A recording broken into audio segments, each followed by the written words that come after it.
friends. Now we are going to discuss format of balance sheet in the case of banking companies. ഒരു banking സെക്ടറിൽ പുതിയ ഫോർമാറ്റിൽ എങ്ങനെയാണ് balance sheet prepare ചെയ്യുക എന്നുള്ളത് നമുക്കിന്ന് ചെക്ക് ചെയ്യാം. Let's go. First of all bank name. ക്വസ്റ്റ്യനകത്ത് നമുക്കൊരു ബാങ്കിൻ്റെ പേരുണ്ടാവും. ഇപ്പോൾ പഞ്ചാബ് നാഷണൽ ബാങ്ക് അല്ലെങ്കിൽ national bank, then SBI or any other banks. So bank name first provide ചെയ്യുക. Then balance sheet as on 31st March. മിക്കവാറും ബാങ്ക് പോലെയുള്ള ധനകാര്യ സ്ഥാപനങ്ങൾ അവരുടെ ഫിനാൻഷ്യൽ സ്റ്റേറ്റ്മെൻ്റ് ആയ ബാലൻസ് ഷീറ്റ് പ്രിപ്പയർ ചെയ്യുന്നത് മാർച്ച് മാസത്തിൽ തന്നെയായിരിക്കും. അപ്പോൾ 31st March എനി ഇയർ ആ ഇയർ പ്രൊവൈഡ് ചെയ്യുക. Then first column particular, second column schedule number, third column current year value and fourth column previous year value. Then പർട്ടിക്കുലേഴ്സിൽ രണ്ട് പാർട്ടാണ് മെയിനായിട്ട് ഉണ്ടാവുക. അതായത് നമ്മൾ നേരത്തെ പഠിച്ചിട്ട് പോലെ തന്നെ റൈറ്റ് സൈഡിൽ നമ്മൾ അസറ്റ്സുകൾ എഴുതുന്നു, ലെഫ്റ്റ് ഹാൻഡ് സൈഡിൽ ലാബിലിറ്റീസ് എഴുതുന്നു. അപ്പോൾ ഇവിടെ ബാങ്കിൻ്റെ ബാലൻസ് ഷീറ്റ് പ്രിപ്പയർ ചെയ്യുമ്പോൾ രണ്ട് പാർട്ടാണ്. അതായത് വെർട്ടിക്കൽ ഫോർമാറ്റിലാണ് വർക്കൗട്ട് ചെയ്യുന്നത്. അപ്പോൾ വെർട്ടിക്കൽ ഫോർമാറ്റിൽ ഫസ്റ്റ് ഹെഡ് വരുന്നത് ക്യാപിറ്റൽ ആൻഡ് ലാബിലിറ്റീസ്. നമ്മൾ നേരത്തെ പറഞ്ഞു ഷെഡ്യൂള് 1 to 12 വരെ ഡിസ്ക്ലോസ് ചെയ്യുന്നതാണ് ബാലൻസ് ഷീറ്റ്. അപ്പോൾ ഓരോ ഷെഡ്യൂളിലും എന്താണ് പറയുന്നത് എന്നുള്ളതാണ് ചെക്ക് ചെയ്യുന്നത്. Then capital and liabilities. അപ്പോൾ ക്യാപിറ്റൽ സ്ട്രക്ചറും ദെൻ ബാങ്കിന് തേർഡ് പാർട്ടീസിനോടുള്ള ലാബിലിറ്റീസ് എന്താണെന്നുള്ളതാണ് first part. Share capital schedule number 1, reserves and surplus schedule number 2, deposits schedule number 3, borrowings schedule number 4, other liabilities and provision schedule number 5. Then total. അതായത് ഈ 5 ഹെഡിൻ്റെ total value ഇവിടെ write ചെയ്യുന്നു. Then second part assets. അപ്പോൾ അസറ്റ്സിൻ്റെ ഹെഡിൽ cash and balance with RBI schedule number 6, balance with banks and money at call and short notice schedule number 7, investments schedule number 8, advances schedule number 9, fixed assets schedule number 10, other assets schedule number 11. Then total. അപ്പോൾ schedule number 12 വരെ balance ഷീറ്റിലാണെങ്കിലും 6 to 11 കൂടി assets complete ചെയ്യുന്നു. അപ്പോൾ ഇവിടെ total value എടുക്കുന്നു. ഈ total value ഇവിടെ പറഞ്ഞ ലാബിലിറ്റീസ്, ക്യാപിറ്റൽ ആൻഡ് ലാബിലിറ്റീസിന്റെ ടോട്ടൽ വാല്യൂ ഈക്വൽ ചെയ്യുക. അതാണ് നമ്മുടെ ഡ്യൂട്ടി. Then contingent liabilities. ഇത് ഷെഡ്യൂൾ നമ്പർ 12 വരുന്ന ഒരു ഫാക്റ്റാണ് കണ്ടിൻജന്റ് ലാബിലിറ്റീസ്. അപ്പോൾ ഇത് ബാലൻസ് ഷീറ്റിന്റെ പുറത്തായിരിക്കും ഈ ഫിഗർ ഉണ്ടാവുക. Contingent liabilities that means liability may or may not be occur in the future period. So അപ്പോൾ അത് അത്തരത്തിലായതുകൊണ്ട് ഈ ഒരു ഫിനാൻഷ്യൽ സ്റ്റേറ്റ്മെന്റ് പ്രിപ്പയർ ചെയ്യുമ്പോൾ അതിന് നെറ്റ് റിസൾട്ട് ഫൈൻഡ് ചെയ്യാൻ പറ്റില്ല. അതുകൊണ്ടാണ് അത് ബാലൻസ് ഷീറ്റിന്റെ പുറത്ത് കൊടുത്തിട്ടുള്ളത്. ഇനി നമുക്ക് 1 by 1 ആയിട്ട് ചെക്ക് ചെയ്യാം. ഈ ഓരോ ഷെഡ്യൂളിലും ഏതൊക്കെ രീതിയിലുള്ള ഐറ്റംസ് ആണ് റൈറ്റ് ചെയ്യാറുള്ളത്. ഓക്കെ. ക്യാപിറ്റൽ ആൻഡ് ലാബിലിറ്റീസിലെ നമ്പർ 1 ക്യാപിറ്റൽ, ഷെയർ ക്യാപിറ്റൽ. ഇപ്പോൾ ഷെയർ ക്യാപിറ്റൽ എന്ന് പറഞ്ഞാൽ നമുക്കറിയാം ഒരു കമ്പനീൻ്റെ അല്ലെങ്കിൽ ഒരു സ്ഥാപനം റൺ ചെയ്ത് പോകുന്നതിന് അവർ കോൺട്രിബ്യൂട്ട് ചെയ്തിട്ടുള്ള മാക്സിമം ക്യാപിറ്റലാണ്.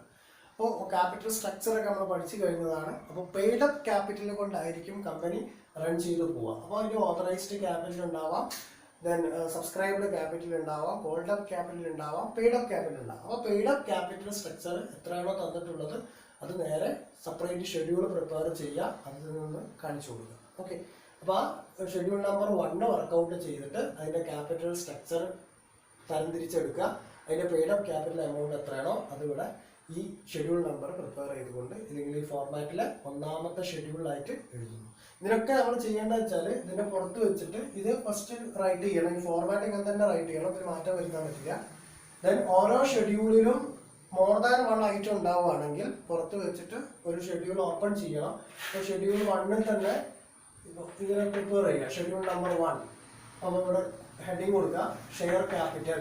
അപ്പോൾ ഷെയർ ക്യാപിറ്റൽ ഇപ്പോൾ ഓതറൈസ്ഡ് ക്യാപിറ്റൽ ഉണ്ടെങ്കിൽ ഓതറൈസ്ഡ് ക്യാപിറ്റൽ എഴുതണം, ഡബിൾ ലൈൻ വരയ്ക്കണം. കാരണം ഓതറൈസ്ഡ് ക്യാപിറ്റലോട്ട് കമ്പനി റൺ ചെയ്ത് പോകില്ല. അതിൽ കോൾഡ് അപ്പ് ഉണ്ടാവാം, പെയ്ഡ് അപ്പ് ഉണ്ടാവാം, സബ്സ്ക്രൈബ് ഉണ്ടാവാം. അപ്പോൾ പെയ്ഡ് അപ്പ് ക്യാപിറ്റലുകൊണ്ടാണ് കമ്പനി എന്ത് ചെയ്യുള്ളൂ റൺ ചെയ്ത് പോകുള്ളൂ. ആ പെയ്ഡ് അപ്പ് ക്യാപിറ്റൽ എമൗണ്ട് ആണ് ഇവിടെ ഷെഡ്യൂൾ നമ്പർ 1 ട്രീറ്റ് ചെയ്യുക. ദെൻ സെക്കൻഡ് പാർട്ട്, അതായത് under the head capital and liabilities, second part reserves and surplus. ഇപ്പോൾ റിസർവ്സ് എന്ന് പറഞ്ഞാൽ നമുക്കറിയാം സ്റ്റാറ്റ്യൂട്ടറി റിസർവ് ഉണ്ടാവും, അതായത് കമ്പൽസറി ആയിട്ട് ട്രീറ്റ് ചെയ്യേണ്ട റിസർവ് ആണ് statutory reserve. Then capital reserve, general reserves. Additionally previous ഇയറിലെ പ്രോഫിറ്റ് സർപ്ലസ്, പ്രീവിയസ് ഇയറിൽ തന്നിട്ടുള്ള സർപ്ലസ് ഉണ്ടാവും, അതിൻ്റെ കൂടെ ആഡ് ചെയ്യണം. ദെൻ ഷെയർ പ്രീമിയം, പ്രീമിയത്തിന് വിറ്റപ്പോൾ കമ്പനിക്ക് പ്രോഫിറ്റ് ജനറേറ്റ് ചെയ്തിട്ടുണ്ടാവും, അതും ഈ റിസർവ് സർപ്ലസിലാണ് ട്രീറ്റ് ചെയ്യുക. പ്ലസ് കറണ്ട് ഇയറിലെ പ്രോഫിറ്റ്. നമ്മൾ ലാസ്റ്റ് ക്ലാസ് ഡിസ്കസ് ചെയ്തു, profit and loss account prepare ചെയ്തിട്ട് balance carry forward to balance sheet. അപ്പോൾ അവിടെ നിന്നും ക്യാരി ഫോർവേഡ് ചെയ്യുന്ന ബാലൻസ് ഷീറ്റ് പ്രോഫിറ്റ് ട്രീറ്റ് ചെയ്യാനുള്ള ഷെഡ്യൂളാണ് റിസർവ് ആൻഡ് സർപ്ലസ്. അപ്പോൾ statutory reserve, capital reserve, general reserve, then previous year profit, then current year profit, share premium, ഇതെല്ലാം ഇതിൻ്റെ കൂടെ add ചെയ്യണതാണ്. അപ്പോൾ നമുക്ക് കറണ്ട് ഇയറിൽ ലോസ് ആണ് വരുന്നത്. അപ്പോൾ കറണ്ട് ഇയറിൽ ലോസ് ആണെങ്കിൽ എന്ത് ചെയ്യണം, ഈ റിസർവിൻ്റെ വാല്യൂ ഒക്കെ കൂട്ടിയതിന് നിന്ന് ആ ലോസ് ഡിഡക്ട് ചെയ്ത് കാണിക്കണം. അപ്പോൾ പ്രീവിയസ് ഇയറിൽ ചിലപ്പോൾ ലോസ് ആയിരിക്കും, അപ്പോൾ ആ പ്രീവിയസ് ഇയറിൽ ലോസ് എന്ത് ചെയ്യേണ്ടി വരും, ഈ റിസർവിൻ്റെ കൂട്ടത്തിൽ നിന്നും ഡിഡക്ട് ചെയ്ത് കാണിക്കണം. അതാണ് ഷെഡ്യൂൾ നമ്പർ 2 ഡിസ്ക്ലോസ് ചെയ്യുന്നത്. Then deposits. ഡെപ്പോസിറ്റ്സ് ഒത്തിരി രീതിയിലുണ്ടാവും. അപ്പോൾ കറണ്ട് ഡെപ്പോസിറ്റ് ഉണ്ട്, സേവിങ്സ് ബാങ്ക് ഡെപ്പോസിറ്റ് ഉണ്ട്, റെക്കറിംഗ് ഡെപ്പോസിറ്റ് ഉണ്ട്, ഫിക്സഡ് ഡെപ്പോസിറ്റ്സ് ഉണ്ട്. അപ്പോൾ deposits within the bank or deposits in other banks. Then അപ്പോൾ മറ്റു ഏതെങ്കിലും ബാങ്കുകളിൽ ഡെപ്പോസിറ്റ് ചെയ്തത് നമ്മുടെ ബാങ്കിൽ ഡെപ്പോസിറ്റ്സ് ഉണ്ടായിട്ടുള്ളത് അതൊക്കെ കമ്പനി എന്ത് ചെയ്യണം, തിരിച്ചു കൊടുക്കണം. ആ ഡെപ്പോസിറ്റ് ചെയ്ത മുഴുവൻ എമൗണ്ടും അതിൻ്റെ കസ്റ്റമേഴ്സ് തിരിച്ചു കൊടുക്കണം. അതുകൊണ്ട് it is treated as a liabilities. Then borrowings, fund raise ചെയ്യാൻ. ദാറ്റ് മീൻസ് അതർ ബാങ്ക്സിൽ നിന്ന്, RBIയിൽ നിന്ന്, അതർ ഇൻസ്റ്റിറ്റ്യൂട്ടിൽ നിന്ന്, വെൽ ഓർഗനൈസ്ഡിൽ നിന്ന്, ഏതെങ്കിലും സെക്ടറിൽ നിന്ന് ഈ ബാങ്ക് എന്ത് ചെയ്യുന്നു, ഫണ്ട് റേസ് ചെയ്യുന്നു, അല്ലെങ്കിൽ ഡെറ്റ്സിന് എടുക്കുന്നു. അപ്പോൾ ആ ഡെറ്റ്സിന് എടുത്തിട്ടുള്ള ഫണ്ടാണ് ഇവിടെ ബോറോയിങ്സ് എന്നുള്ള ഹെഡിൽ കാണിക്കുന്നത്. Then other liability and provisions. Other liabilities ഇപ്പോൾ ഇന്റർ ഓഫീസ് അഡ്ജസ്റ്റ്മെന്റ് ആവാം, provision for bad and doubtful debts ആവാം, പ്രൊവിഷൻ ഫോർ ടാക്സേഷൻ ആവാം, പിന്നെ റിബേറ്റ് ഓൺ ബിൽസ് ഡിസ്കൗണ്ടഡ് ആവാം. അങ്ങനെ ഇന്റർ കണക്റ്റഡ് ആയി വരുന്ന അതർ ലാബിലിറ്റീസ്. അപ്പോൾ ഇവിടെ ഡിസ്ക്ലോസ് ചെയ്തിട്ടുള്ള borrowings, deposits, then share capital, reserve and surplus എന്ന ഹെഡിൽ പെടാത്ത മറ്റു ലാബിലിറ്റീസ് എല്ലാം റെക്കോർഡ് ചെയ്യാനുള്ളതാണ് അതർ ലാബിലിറ്റീസ് ആൻഡ് പ്രൊവിഷൻസ്. അപ്പോൾ ഷെഡ്യൂൾ നമ്പർ 5 കിട്ടി. അപ്പോൾ provision for bad debts, provision for depreciation, provision for taxation, അങ്ങനെ പറയുന്ന ഇവൻ്റൊക്കെ റെക്കോർഡ് ചെയ്യാൻ വേണ്ടിയിട്ടാണ് ഷെഡ്യൂൾ നമ്പർ 5 വർക്കൗട്ട് ചെയ്യുന്നത്. അപ്പോൾ അതിന് ടോട്ടൽ ചെയ്യാം. ദെൻ അസറ്റ്സ്, സെക്കൻഡ് പാർട്ടായ അസറ്റ്സ് എടുക്കുന്നു. അപ്പോൾ അസറ്റ്സിന് first one cash and balance with RBI. Cash and balance with RBI. Cash in hand, ഇതാണ് ഇതിൻ്റെ മീനിങ്. ക്യാഷ് ഇൻ ഹാൻഡ് നമ്മളെപ്പോൾ വർക്കൗട്ട് ചെയ്യുമ്പോൾ നമുക്ക് കറണ്ട് അസറ്റ്സിന്റെ പാർട്ടിൽ കാണാവുന്ന ഒരു ഐറ്റാണ് ക്യാഷ് ഇൻ ഹാൻഡ്. അപ്പോൾ ബാങ്കിനും ഉണ്ടാവും എന്ത്, ക്യാഷ് ഇൻ ഹാൻഡ് എന്ന് പറയുന്നത്. അപ്പോൾ cash and balance with RBI. Then RBIയിൽ നമ്മൾ ഡെപ്പോസിറ്റ് ചെയ്തിട്ടുണ്ടാവും ഏതെങ്കിലും സമയങ്ങളിൽ. അപ്പോൾ ആ ഡെപ്പോസിറ്റ് ചെയ്തിട്ടുള്ള എമൗണ്ട് നമ്മളെ സംബന്ധിച്ചിടത്തോളം നമുക്ക് എന്താണ്, അസറ്റ്സ് ആണ്. അപ്പോൾ മറ്റു ബാങ്കുകളിൽ ഡെപ്പോസിറ്റ് ചെയ്യുക, അപ്പോൾ RBIയിൽ ഡെപ്പോസിറ്റ് ചെയ്യുക, അതുപോലെ ക്യാഷ് ഇൻ ഹാൻഡ് ആയി കിടക്കുന്നതാണ് ഷെഡ്യൂൾ നമ്പർ 6 ഡിസ്ക്ലോസ് ചെയ്യുക. Then balance with banks and money at call and short notice. Schedule number 7 എന്ന് പറഞ്ഞാൽ മറ്റു ബാങ്കുകളിൽ ഡെപ്പോസിറ്റ് ചെയ്തത് മുഖാന്തരം നമുക്ക് ബാലൻസ് ഉണ്ടാവുക. Then money at call and short notice. ഇത് എക്സാമിന് ചോദിക്കുന്ന ഒരു ഇവന്റ് ആണ്, 1 മാർക്ക് ഏരിയയിൽ തിയറി ക്വസ്റ്റ്യൻ ആണ്. What do you mean by money at call and short notice? എന്താണ് money at call and short notice എന്ന് പറഞ്ഞാൽ? ഇപ്പോൾ money at call and short notice എന്ന് പറഞ്ഞാൽ ഒരു ബാങ്ക് ഒരു ബ്രോക്കർക്ക്, ഇപ്പോൾ ബ്രോക്കർ രീതിയിലുള്ള അല്ലെങ്കിൽ മറ്റു ബാങ്കുകൾക്ക്, മറ്റു ഇൻസ്റ്റിറ്റ്യൂട്ടുകൾക്ക് ഒരു ദിവസത്തെ കാലാവധിക്ക് ലോൺ അനുവദിച്ചു കൊടുക്കുന്നതാണ് മണി അറ്റ് കോൾ എന്ന് പറയുന്നത്. 1 day. ഇപ്പോൾ loans advances to any other bank or any broker or any well occupied institutions for 1 day. It's called money at call. അതായത് കോൾ ചെയ്യുന്ന സമയത്ത് മണി പ്രൊവൈഡ് ചെയ്യുക. ദെൻ എന്താണ് ഷോർട്ട് നോട്ടീസ് എന്ന് പറഞ്ഞാൽ? If that type of advances given for 7 days, അത് 7 daysനാണ് നമ്മൾ provide ചെയ്തതെങ്കിൽ അതിനെ ഷോർട്ട് നോട്ടീസ് എന്ന് പറയുന്നു. അപ്പോൾ 1 ഡേക്ക് ആണെങ്കിൽ മണി അറ്റ് കോളും 7 ഡേയ്സിനാണെങ്കിൽ ഷോർട്ട് നോട്ടീസ്. ഇത് അപ്പോൾ അതാണ് എക്സാമ്പിൾ ചോദിക്കുന്നത്, what you mean by money at call and short notice. അപ്പോൾ അത് ക്വസ്റ്റ്യൻ പറയും ഇത്രയും രൂപ മണി അറ്റ് കോളിലുണ്ട്, ഇത്രയും രൂപ money at call and short notice എന്ന് പറയുന്ന ഫാക്ട് ഉണ്ട്. അപ്പോൾ അത് എന്ത് ചെയ്യുക, ഈ ഷെഡ്യൂൾ നമ്പർ 7 ട്രീറ്റ് ചെയ്യുക. അതുപോലെ ബാലൻസ് വിത്ത് അതർ ബാങ്ക്സ്, മറ്റു ബാങ്കുകളിൽ. ഇപ്പോൾ എക്സാമ്പിൾ ഇപ്പോൾ ഒരു കാനറ ബാങ്കിന്റെ ബാലൻസ് ഷീറ്റ് ആണെങ്കിൽ ഇപ്പോൾ പഞ്ചാബ് നാഷണൽ ബാങ്കിലോ SBIയിലോ ഓറിയന്റൽ ബാങ്കിലോ ഫെഡറൽ ബാങ്കിലോ അവിടെ ഏതെങ്കിലും ബാങ്കിൽ നമ്മൾ ഡെപ്പോസിറ്റ് ഉണ്ടെങ്കിൽ ആ ബാലൻസ് എമൗണ്ടാണ് ഇവിടെ ട്രീറ്റ് ചെയ്യുന്നത്. Then investments. ഇൻവെസ്റ്റ്മെന്റ് എന്ന് പറഞ്ഞാൽ നമുക്കറിയാം എന്ന് പറഞ്ഞാൽ നമ്മൾ ഈ ബാങ്കിന്റെ ഫണ്ട് ഉപയോഗിച്ചുകൊണ്ട് മറ്റു ബാങ്കുകളിൽ ഇൻവെസ്റ്റ് ചെയ്യുക, മറ്റ് സെക്യൂർ ആയിട്ടുള്ള പ്രോഫിറ്റബിൾ സെക്ടറിൽ കൊണ്ടുപോയിട്ട് ഇൻവെസ്റ്റ് ചെയ്യുക, ഗവൺമെന്റ് സെക്യൂരിറ്റിയിൽ ഇൻവെസ്റ്റ് ചെയ്യുക.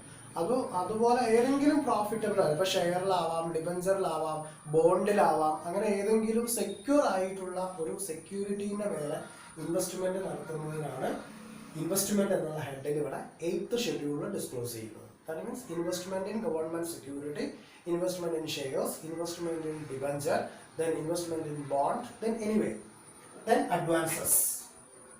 അഡ്വാൻസസ് അനുവദിച്ചു കൊടുക്കുക. അപ്പോൾ ഏതെങ്കിലും തരത്തിലുള്ള അഡ്വാൻസസ് എന്ന് പറയുമ്പോൾ ക്യാഷ് ക്രെഡിറ്റ് ഒരു അഡ്വാൻസസ് ആണ്, ലോണ് ഒരു അഡ്വാൻസസ് ആണ്, അതുപോലെ ഓവർ ഡ്രാഫ്റ്റ് ഒരു അഡ്വാൻസസ് ആണ്. ഇത് തമ്മിൽ ചെറിയ വ്യത്യാസങ്ങളൊക്കെ ഉണ്ട്. അപ്പോൾ ലോൺ എന്ന് പറഞ്ഞപ്പോൾ നമ്മളൊരു ബാങ്കിൽ ചെന്നിട്ട് ഒരു ലോണിന് അപ്ലൈ ചെയ്യുന്നു എന്ന് പറഞ്ഞാൽ നമ്മളൊരു സെക്യൂരിറ്റി കൊടുക്കണം. അപ്പോൾ ആ സെക്യൂരിറ്റീൻ്റെ ബേസ് ചെയ്തുകൊണ്ടാണ് നമുക്ക് ലോൺ സാങ്ഷൻ ആക്കി തരുന്നത്. അതുപോലെ ക്യാഷ് ക്രെഡിറ്റിന് സെക്യൂരിറ്റി വേണം, ഓവർ ഡ്രാഫ്റ്റിന് സെക്യൂരിറ്റി വേണം. അപ്പോൾ ഓവർ ഡ്രാഫ്റ്റിൻ്റെ മേലെ എന്ന് പറഞ്ഞാൽ കറണ്ട് അക്കൗണ്ട് ഹോൾഡേഴ്സിന് മാത്രം കിട്ടുന്ന ഒരു ബെനിഫിറ്റാണ് ഓവർ ഡ്രാഫ്റ്റ് ഫെസിലിറ്റീസ്. ആരാണോ ഒരു ബാങ്കിൽ കറണ്ട് അക്കൗണ്ട് ഓപ്പൺ ചെയ്തിട്ടുള്ളത് അയാൾക്ക് മാത്രമുള്ള ബെനിഫിറ്റാണ് ഓവർ ഡ്രാഫ്റ്റ് ഫെസിലിറ്റി എന്ന് പറഞ്ഞാൽ. ദെൻ ക്യാഷ് ക്രെഡിറ്റ്, അതുപോലെ ലോണ്. അപ്പോൾ ക്യാഷ് ക്രെഡിറ്റ് എന്ന് പറഞ്ഞാൽ ക്യാഷ് ക്രെഡിറ്റും ലോണും തമ്മിൽ ഡിഫറൻറ്റ് എന്താണെന്ന് ചോദിച്ചാൽ, ലോൺ ഇപ്പോൾ നമ്മളൊരു 1 lakh rupees ബാങ്കിൽ നിന്ന് കടമെടുക്കുന്നു. അപ്പം നമ്മളുടെ അക്കൗണ്ടിൽ അവർ ഡെബിറ്റ് ചെയ്യും 1 lakh rupees. ദെൻ ആ 1 lakh rupees നമ്മൾ അവിടുന്ന് വാങ്ങി പോരുന്നു. അത് വാങ്ങി പോന്നു കഴിഞ്ഞാൽ അതിൻ്റെ ഫുൾ എമൗണ്ടിന് ആ 1 lakh rupees നമ്മൾ എന്ത് ചെയ്യണം, ഇൻട്രസ്റ്റ് പ്രൊവൈഡ് ചെയ്യണം. അത് നമ്മൾ കൊടുക്കാൻ ബാധ്യസ്ഥനാണ്. അതേ സമയത്ത് ക്യാഷ് ക്രെഡിറ്റിന് ഇപ്പോൾ ഒരു 1 lakh rupees നമ്മളെ അക്കൗണ്ടിൽ അവർ ക്രെഡിറ്റ് ചെയ്ത് തന്നു, എന്നിട്ട് നമ്മൾ അതിൽ നിന്ന് 10,000 rupees മാത്രമേ വിഡ്രോ ചെയ്തിട്ടുള്ളൂ. ആ വിഡ്രോ ചെയ്തിട്ടുള്ള 10,000 rupeesന്റെ മേലെയാണ് ബാങ്ക് എന്ത് ചെയ്യുക, ഇൻട്രസ്റ്റ് ചാർജ് ചെയ്യുക. അതാണ് ക്യാഷ് ക്രെഡിറ്റും ലോണും തമ്മിലുള്ള ഡിഫറൻസ്. ലോണിന് ഹോൾ എമൗണ്ടിന്റെ മേലെ ഇൻട്രസ്റ്റ് ചാർജ് ചെയ്യുന്നു, ക്യാഷ് ക്രെഡിറ്റിന് കസ്റ്റമർ വിഡ്രോ ചെയ്തിട്ടുള്ള എമൗണ്ട് എന്താണോ ആ എമൗണ്ടിന് മാത്രം ഇൻട്രസ്റ്റ് ചാർജ് ചെയ്യുന്നു. അതാണ് ലോണും ക്യാഷ് ക്രെഡിറ്റും തമ്മിലുള്ള വ്യത്യാസം. അപ്പോൾ cash credit, loan, then over draft, ഈ പറയുന്ന അഡ്വാൻസസ് ആണ് ഇവിടെ ഷെഡ്യൂൾ നമ്പർ 9 ഡിസ്ക്ലോസ് ചെയ്യുക. Then fixed assets. ഇപ്പോൾ ബാങ്കിൽ ഉണ്ടാകുന്ന ഒത്തിരി ഫിക്സഡ് അസറ്റ്സ് ഉണ്ട്. ഇപ്പോൾ വെഹിക്കിൾ ഉണ്ടാവാം, അതുപോലെ മെഷീനറീസ് ഉണ്ടാവാം, അതുപോലെ ഫർണിച്ചർ ഉണ്ടാവാം, ബിൽഡിംഗ് ഉണ്ടാവാം. അപ്പോൾ നമുക്കറിയാം ടാഞ്ചിബിൾ ആയിട്ടുള്ള എല്ലാ ഫിക്സഡ് അസറ്റ്സും റെക്കോർഡ് ചെയ്യുന്നത് schedule number 10 then other assets. അപ്പോൾ ഈ പറയുന്ന കാറ്റഗറിയിൽ ഉൾപ്പെടാത്ത മറ്റേതെങ്കിലും അസറ്റ്സ് ഡിസ്ക്ലോസ് ചെയ്യുന്നുണ്ടെങ്കിൽ ആ മുഴുവൻ അസറ്റും ഡിസ്ക്ലോസ് ചെയ്യാൻ വേണ്ടിയിട്ടാണ് അതർ അസറ്റ്സ് എന്ന് പറയുന്ന ഹെഡ് വരുന്നത്. അപ്പോൾ ഇന്റർ ഓഫീസ് അഡ്ജസ്റ്റ്മെന്റ് എക്സാമ്പിൾ ആണ് ഇന്റർ ഓഫീസ് അഡ്ജസ്റ്റ്മെന്റ്. അപ്പോൾ ഇന്റർ ഓഫീസ് അഡ്ജസ്റ്റ്മെന്റിന് ഡെബിറ്റ് ബാലൻസും ഉണ്ട്, ക്രെഡിറ്റ് ബാലൻസും ഉണ്ട്. ഇന്റർ ഓഫീസ് അഡ്ജസ്റ്റ്മെന്റ് ക്വസ്റ്റ്യനകത്ത് ഡെബിറ്റ് ബാലൻസ് ആണ് തരുന്നതെങ്കിൽ അത് അസറ്റ്സിലാണ് റെക്കോർഡ് ചെയ്യുക. അതേസമയം inter office adjustment credit balance എന്നാണ് പറയുന്നതെങ്കിൽ അതർ ലയബിലിറ്റീസ് ആൻഡ് പ്രൊവിഷൻ എന്നുള്ള ഹെഡിലാണ് വരിക. ശ്രദ്ധിക്കണം, ഇന്റർ ഓഫീസ് അഡ്ജസ്റ്റ്മെന്റ് ഒരു എക്സാമ്പിൾ ആണ് അതർ അസറ്റ്സിന്റെ. അപ്പോൾ അതർ അസറ്റ്സിന്റെ അതിൽ ട്രീറ്റ് ചെയ്യണമെങ്കിൽ ഡെബിറ്റ് ബാലൻസ്, അതായത് ഇന്റർ ഓഫീസ് അഡ്ജസ്റ്റ്മെന്റ് എന്ന് പറഞ്ഞിട്ട് ബ്രാക്കറ്റിൽ ഡെബിറ്റ് എന്ന് തരികയാണെങ്കിൽ അത് അതർ അസറ്റ്സിനും, അതേസമയത്ത് ഇതിന് ഡെബിറ്റ് എന്ന് ഡിസ്ക്ലോസ് ചെയ്തിട്ടില്ലെങ്കിൽ അതർ ലയബിലിറ്റീസ് ആൻഡ് പ്രൊവിഷൻ എന്ന ഷെഡ്യൂൾ നമ്പർ 5 ഡിസ്ക്ലോസ് ചെയ്യുക.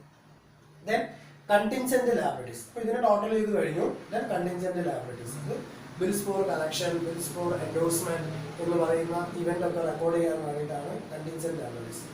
ഇതിനകത്ത് ഷെഡ്യൂൾ നമ്പർ 12 റെക്കോർഡ് ചെയ്യുന്നു. ഇതും ഈ ബാലൻസ് ഷീറ്റും തമ്മിൽ യാതൊരു ബന്ധവുമില്ല, ഇതിനെ ഔട്ട്സൈഡിൽ റെക്കോർഡ് ചെയ്യുന്ന ഒരു ഇവന്റ് ആണ്.